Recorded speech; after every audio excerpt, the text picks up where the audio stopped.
Today we have with us Mr. Arun Prakash. I'm sorry. He is a co-founder and CEO at Aviation Technologies. Mr. Arun is a certified drone pilot and a passionate aero modeler. His interests are making use of UAV technology to solve real-life problems pertaining to different sectors. He has completed his BE in Electronics and Instrumentation and Masters in Avionics from Madras Institute of Technology. He has decades of experience in research and teaching. Um, he has worked while he was working as assistant professor. He has been involved in conducting various aero modeling workshops, and he has organized various events under his guidance and always motivating attitude. His students have won several national and international competitions, taking a step ahead towards his dreams of creating technological products or solutions for a better India. He has started his own venture to touch many lives. Currently, he is also an adjunct faculty in BA Sabdar Rahman University in the aerospace department. I'll just request Mr. Arun to continue his presentation on aerial surveying and mapping using drone technology. Arun, sir. Yeah, thank you for Yeah, the intro, man. thank you. So today we're gonna discuss about how this land surveying and mapping is done using drone technology. So to begin with, this will be the agenda of today's webinar. So I'm gonna talk about a little bit about the introduction about UAV, and I'm gonna talk about the drones and different types of drones. What are the pros and cons in selecting a particular type of drone? Then we're gonna talk about remote sensing. Then we're gonna do a comparison about like drone versus satellites, and then we're gonna talk about land surveying using this drone technology, and what are the various outputs we're going to get in terms of 3D model, orthomosaic map, DSM, DTM, DEM.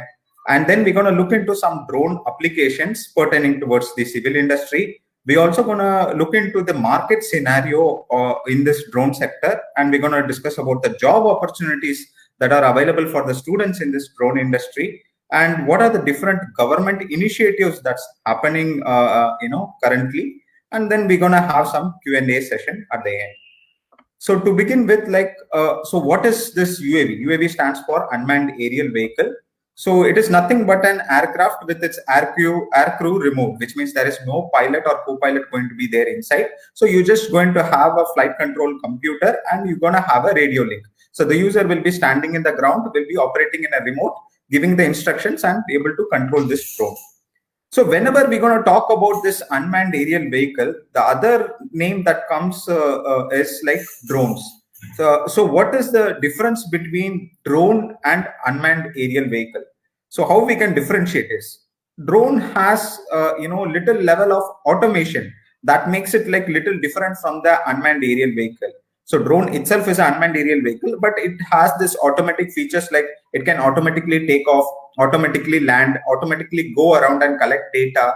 So it can hover at one place. So a lot of these features, that will be added to this drones. Then that UAV is called as a drone. So drone has this automation feature, and unmanned aerial vehicle, it is just operated through remotely. That's a basic difference between a drone and unmanned aerial vehicle.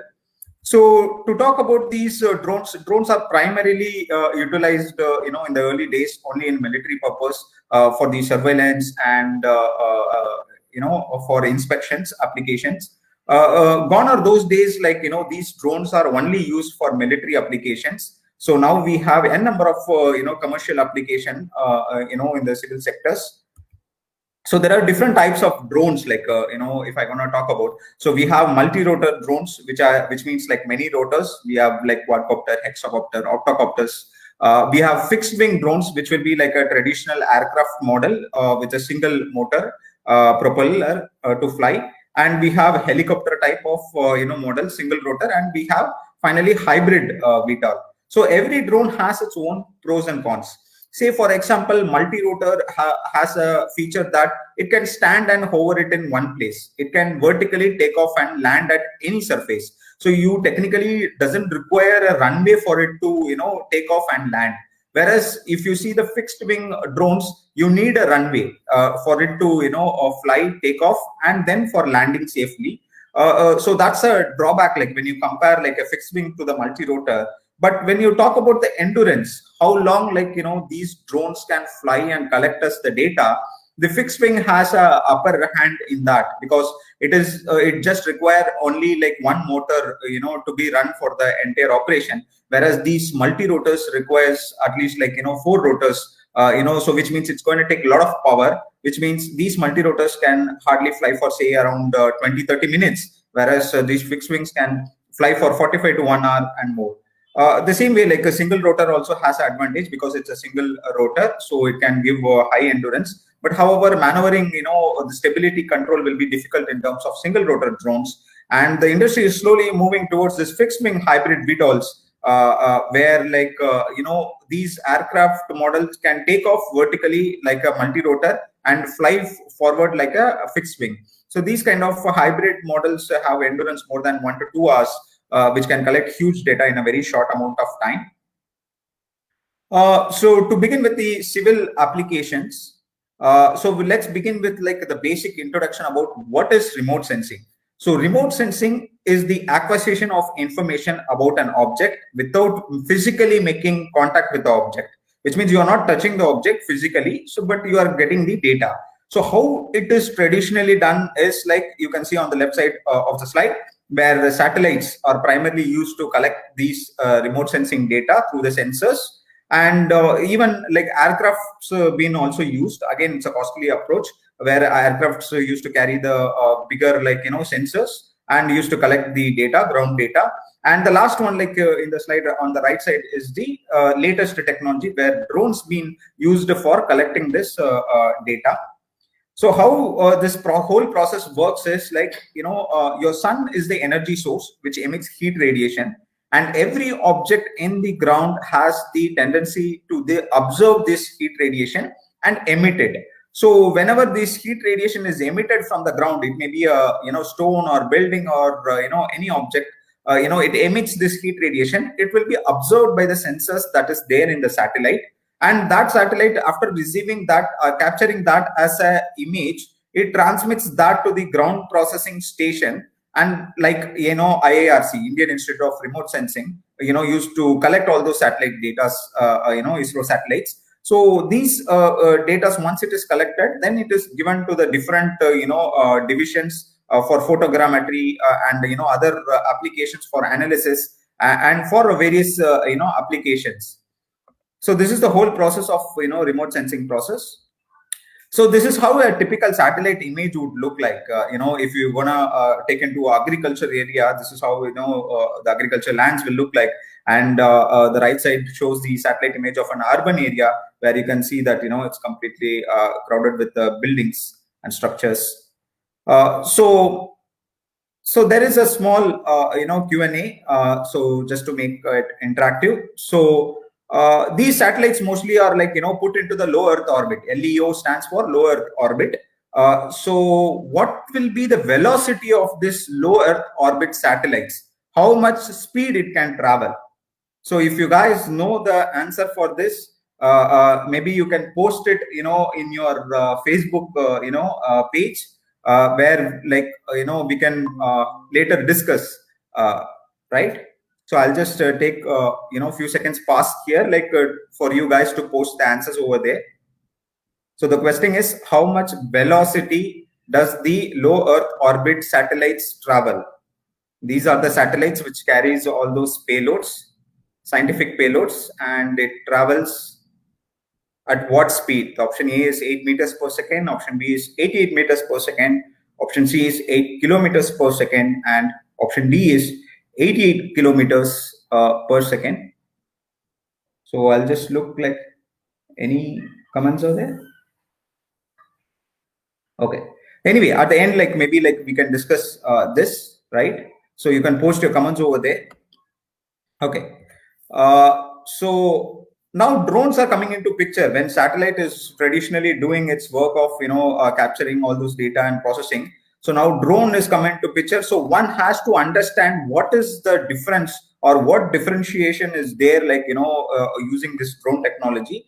What are the values it brings over here? The deep comparison we're going to do now. So first thing is real-time availability of drones. See, anytime, if I have a drone, I'll just take it. Like, say, for example, I want to do a survey in, Parul campus. So I'll just take a drone. I'll just, feed the, height and, the area it want to survey. And then like a drone can immediately fly around and, it can start capturing the data, which means the real-time availability is there with drones. Anytime you can take it to the field for flying and collecting the data. So whereas like, real-time availability of satellite is not there, because these satellites are orbiting, at a very high altitude, and, it won't be available as we like, because it orbits, at a particular speed and particular altitude. So you need to wait for the satellite to pass it around, maybe Parul University to capture the data over there. So for that, like, you need to have a precise time and, location you need to identify. So that's a drawback. So real-time availability is not there in terms of satellite. Second is range. When you talk about the range of drones, of course, the drone's range is limited by its battery, as I said before.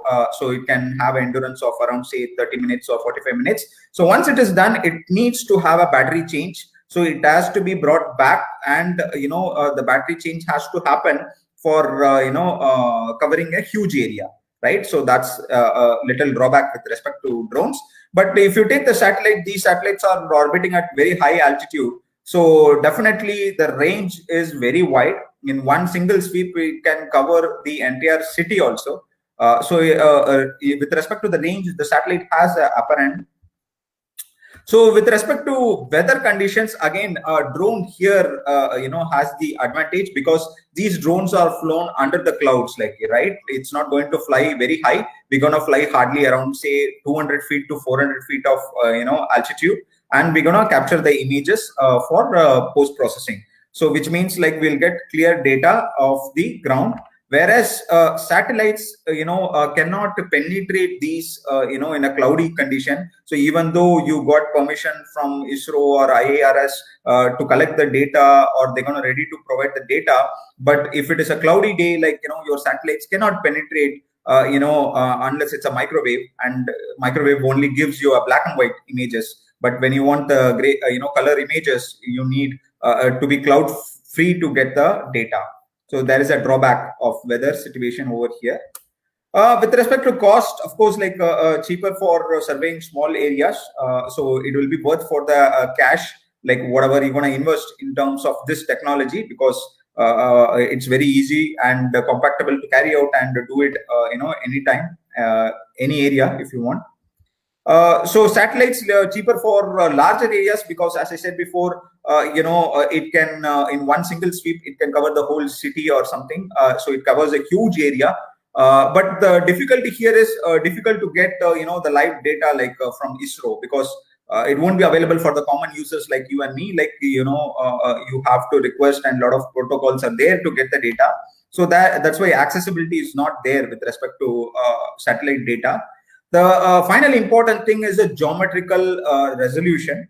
So as you can see in the image very clearly, as the height reduces, like, closer to ground, the resolution becomes like, very less, which means like you will get a very precise image, right? Very closer to you fly and collect the data, you will get, the error as less as 1 centimeter error, geometrical resolution. But you go higher and higher, you can see that, the resolutions even goes in meters. So that is how, that's a major advantage, like, of using drones over like satellites, the geometrical resolution. So here again, like, one more question to the participants, like, so name the Indian satellite recently launched by ISRO. So name the Indian satellite recently launched by ISRO for achieving 25 centimeter geometrical resolution.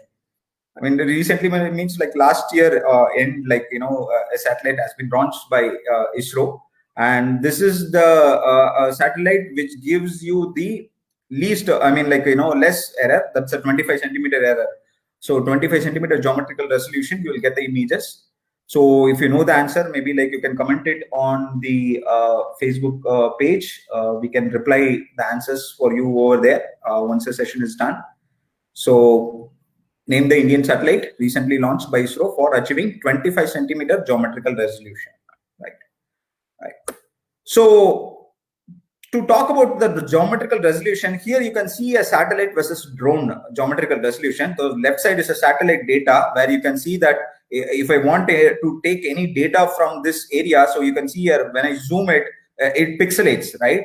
So it pixelates. This is how the resolution will become bad because the satellites are in several kilometers, like altitude. So obviously this will happen. And here on the right side, you can see here a drone is used for the surveying, and here you can zoom these solar panels, and even I will be able to measure the exact dimension of the solar panel. You can see here it is possible to zoom and visualize, and this is what the resolution difference you can see from a satellite with respect to drone. So again, can you guess what it is like? So this is like, I'll give the answer, like, for this anyway. So this is International Space Station, so ISS. So many people would have heard like International Space Station, ISS. Many countries joined together, like, they have built this space station, and a lot of research activities now and then happens over here. So the question here is, can I see this ISS through naked eye, standing on your terrace or maybe on the road even, right? So again, like, you can comment on the chat window, or like you can comment on the Facebook page. We will reply over there. We can discuss over there after the webinar end. So the question is, can I see this International Space station through naked eye, standing on the terrace or on the roadside, wherever? So is it possible to see? Yes or no? Like, you have to see. So we'll discuss on that. So this is how traditionally the surveying is done. So these are the traditional instruments that we've been using for a long time, like for surveying. That starts with the theodolite, for measuring the distance, the angle, change surveying, tape surveying, level staff, total station. So these are the standard equipments we've been using all these years. Now, like, all these things are like just replaced by drone. So if you have a drone, all you have to do is like, so this is the entire workflow of the surveying process. So it starts with first selecting or identifying the what type of drone I need to use for the surveying, whether I need to go for fixed wing UAV or multi-rotor. So traditionally, like fixed wing UAV, I'll go for a city level mapping or some huge area to be covered. I will go for fixed wing. Otherwise, multi-rotor is good enough to cover hundreds of acres and maybe like a few square kilometers. You can cover very easily with multi-rotors. So I need to decide first which one I'm going to choose for my project. The second thing is, once I selected the drone, the next thing is I have to plan, using a software. So traditionally, drone deploy or mission planner, like different softwares are available in the market. So using those software, I need to plan the flight planning, what height the drone has to fly, what speed it has to fly, how much area it has to cover. All this has to be done in the flight planning software. So once it is done, the drone will fly, capture all the images over there. So once the images is captured, then the last step is post-processing. So we need to do some post-processing. So again, market, many softwares are there. The one we suggest and do our workshop and commercial projects are using Bentley Contest Capture and also with the QGIS, like for little more post-processing outputs, we use even the open source QGIS software. So this is the entire workflow for any surveying. This is the workflow. And so once you identified in your campus, say for example, I want to do a survey on a particular area. So you just do the area. You select what is the height it has to fly, and it will tell you how long it is going to take to cover this mission and how many images it's going to take, and all those informations you can get it from the software. So once you start it, like, the drone will fly in the lines, as represented here. It will fly and start capturing images one by one. So once it is done, finally you will use software like a Bentley Contest Capture for creating 3D model. So this is again one of our client location, like during the workshop, like we collected the data. So you can see how good the 3D model is. So once you get a 3D model, a lot of data you can extract from this without physically going into the site. So what are the things I can do? I can measure any distance in this 3D model just by clicking 2 points from point A to point B. You can see here 26.63 meters. It's showing very clearly. So not only distance, I can also measure the area by clicking the 4 points. So it will give me the exact area of the building or area of the land that is empty or where I'm going to do the construction. All those things I can measure using this 3D model. Finally, you can also measure the volume. Say, for example, here some construction materials are dumped over there. So I want to just check what is the volume of material that's dumped over here. So I'll just select the boundary of this volume area. So it will clearly give me what is the cut volume and fill volume that's present over there.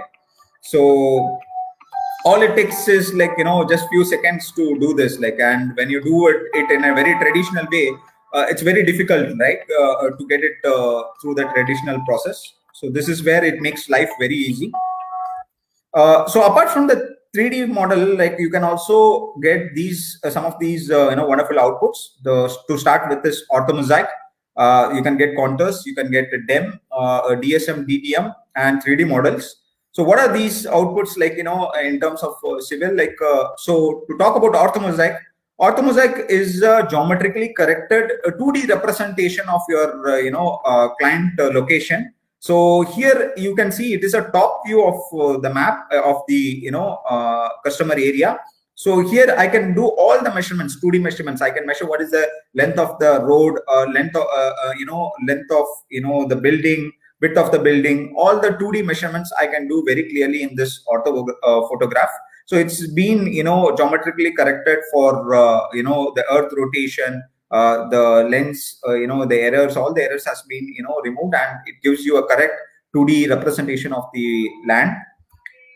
Second output is contours. So contours are lines on a map that join the same height. So here each line represents a different elevation levels that's present in a in the customer location.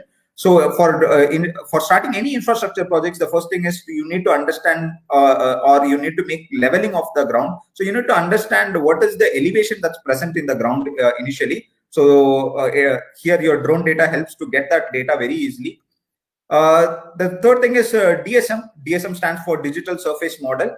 So it actually represents whatever is there present in the earth, all the objects it includes. For example, it includes the trees, it includes the buildings, mountains, riverbeds, everything that is present in the model, in the ground, it represents, and you will get a DSM, map like this. So next is Digital Terrain Model, DTM. So DTM represents the bare ground surface without any objects, like there is no plants or buildings. So all these things will be removed. You will have only the natural elements that is present, or the mountains and riverbeds might be present. So if I want to compare my DSM with the DTM, so this is how my outputs will be. One is with all the elements that's present on the ground, and one is the removing the man-made objects and the trees, everything removed. You will get a digital terrain model. There is a digital elevation models are also there. A digital elevation is bare earth model without any object. So here everything will be removed, your trees, buildings, mountains, riverbeds, everything will be removed, and you will get output of the surface. So what is the major advantage of using drone? If you want to see here, it's going to drastically reduce the time you're going to spend it for collecting data. Say, for example, you want to do a survey, land survey of 1,000 acres of land. So definitely, if you're going to go by your traditional process with good amount of team members, it's going to take maybe at least a month. And if the surface is going to be terrain is going to be a little hostile up and down, so definitely it will take even more than that to collect the data. So here, if you see using the drone technology, all it takes is maybe a couple of days to collect the data, and again a couple of days to post process it and get the data's output, which means less than a week of time, you can get 1,000 acres of land surveying done, which means you're going to save very lot of time for your infrastructure projects. So that's a major advantage of using drone technology here. And second is the resolution. So compared to the satellite data, you can see that the resolutions are very sharp. You can get as accurate as there are some case studies where less than 1 centimeter error is there. That much accurate data, survey grade data is done. Surveying is done using drones. And the last one is, of course, difficult terrains. terrains like steep mountains. For example, we have done a project in Chikmagalur, Coffee Estate. So Coffee Estate, this is on a mountain hill, like very, very hostile environment. It's complete jungle. So those kind of places, it's very difficult for traditional way of surveying, where we have used drones for doing the survey process, which saves a lot of time. And yes, so another question here, like for the participants, can we measure the height of a building from an orthomosaic? So the question is, can we measure the height of the building from an orthomosaic? So if you know the discussion what we had with respect to what is orthomosaic, what are the outputs you can get it from the orthomosaic, then you will be able to answer this yes or no. So you can put it over there. Like maybe we can discuss it at the end. Okay. So moving further, so there are a few more applications are there, like with respect to civil engineering. So town planning and smart city plannings are nowadays done using drone technology. So here again, like you can use drones for collecting and mapping the entire city, where like you can plan a lot of things, like where you can identify the areas where you want to dump, or like the city wastages. You can identify the land which is free for industries, or like schools, or hospitals. So a lot of things can be planned using this drone technology. Bridge inspections. So the traditional way of bridge inspections is like climbing manually, man lifts, scaffoldings, barges, and snoopers. Like these are the ways how technically the bridge inspection are done. So gone are those things, like now people use just drones to fly over there. So you can see here, like the drones. This is how, like people risk their life. So instead of risking their life, like doing this manual inspection, so here Intel has used that their drones, so which has flown over this grid surface. It just starts collecting the data. So starts collecting images one by one, and yeah, so yeah, I'll just go again.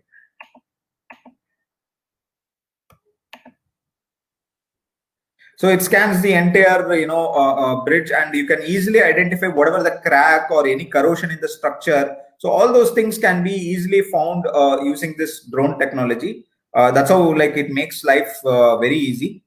So yeah. So apart from this, like we can also use for public infrastructure, like starting with identifying the corrosion in any structures, roadbed wears. A lot of research projects being submitted to DST also in terms of identifying this roadbed wears, using drone technology in highways.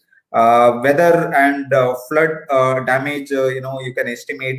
Railway cracks, you can identify. Railway department is widely using drones. Geological sites, like you can map and you can collect data. Structural stability, seismic stability, vegetation encroachment, land encroachment activities, mining encroachment, all those things. A lot of applications are there, like in infrastructures. So dam inspection is one major application, where here it is very good to frequently, like do this dam inspection using drone technology, as it can identify all those early cracks, and like which can avoid all those flooding or any damage that could happen, like in the future. Like all those things can be prevented. Railways, yes, as I said before, like a railway department is widely using drones for track alignments, for identifying crack, or like the work in progress, bridge inspection, all those things like being assessed using drones.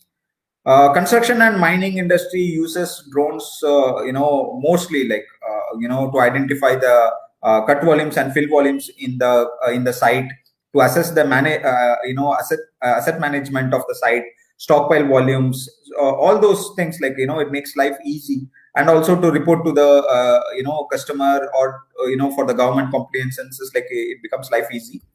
Apart from that, like everybody would have seen this drone application during even the COVID situation, to identify people like who are not following the law, and gathering during the COVID situation. So many people would have got these kind of funny videos in your WhatsApp, where people been doing crazy things for not following the rules and regulations. So here the drones are primarily used for creating situation awareness, So the police departments were using, for announcing speakers through speakers. So social distancing and body temperature scanning, a lot of applications being used over there. Yeah, so we'll go further. So market scenario, if you see, like, let's talk about the Indian market. Like, FICCI is one of the leading market analysis, company, like, which has given a report that Indian unmanned aerial vehicle market is expected to touch 885.7 million by 2021. Of course, it would have been little delay, like, because of this pandemic. But of course, like, you can expect the growth to be high, where they are expecting a cumulative annual growth rate of 18% during 2017 to 2023. And you can see the global market also, like, it's a $1 billion industry, and the application is wide open for many sectors. This is the growth of industry in adopting this technology. So how the industries, different sectors are adopting this drone technology. You can see from real estate, surveying, agriculture, mining, construction is the most used industry where they used drones. So you can see that, like, the importance of this technology. And a lot of job opportunities are there for the students. Like, the market is flooded with a lot of opportunities, right from, if you know how to operate the drone, right from a piloting job to post processing GIS engineers. A lot of jobs are there in different companies, including us. Even in the, not only in the private sector, even government sectors also, like, you will have a job opportunity if you know the knowledge of how to build a drone or how to use the drone for different applications. And government is also taking a lot of initiatives in terms of this drone Olympics, which made a key attraction during the Aero India 2019, where they kept many events with respect to this drones. And we have witnessed many students from all over India has participated in this competitions. This is the recent, scheme that has been launched by our PM Modi ji. Like, so Samvikta Yojana project he has launched. So what is the Samvikta Yojana project? Is to create land record of villages using drones, because till now, like, you will find, like, many villages have this dispute of lands, or land encroachment, and all those things are there. So to solve this, like, the government has come up with the initiative, the Samvikta Yojana, to use drone for digitally mapping this. And already a set of cards has been given, just like Aadhaar card. Your property card has been given to the villages, and this has been going around, and it's going to cover a lot of villages all around the country. So again, like, infrastructure projects, PM also insists, like, using this drone technology. Survey of India is planning to deploy more than 300 drones for mapping this entire country. So they want to make a digital, map of the entire country. So again, these are projects. A lot of projects are going on. A lot of requirements in the market for pilots and post-processing engineers for carrying out these kind of projects. And a lot of tenders and things are there in the market, like, for surveying, for selling of drones, or, like, all those things. You can see here, like, the projects are like 98 lakhs and many crores, these projects. So all it requires people to do it. Like, so one has to understand this knowledge of post processing and or flying, like, or collecting the data. So that's very important, like, to grab a job in this market. And this is something like we do in our workshop. So we do a drone surveying and mapping using Bentley Contest Capture workshop for sharing this knowledge all around India to our engineering students, and also do as a faculty development training programs all over. So this is some of the outputs what the students have generated, like, during the workshop. Just like using mobile data, they were able to generate a 3D model where you can measure what is the exact length, area, volume, everything. And these are the 3D models generated using drone data, where drone is flown, in the campus, and it's been collected. So once the data is collected, the students sit in the lab and do the post processing and generate all the outputs that's required for civil engineer for analysis. So that's it, like, from my end. So I'll be happy to answer if you have any questions.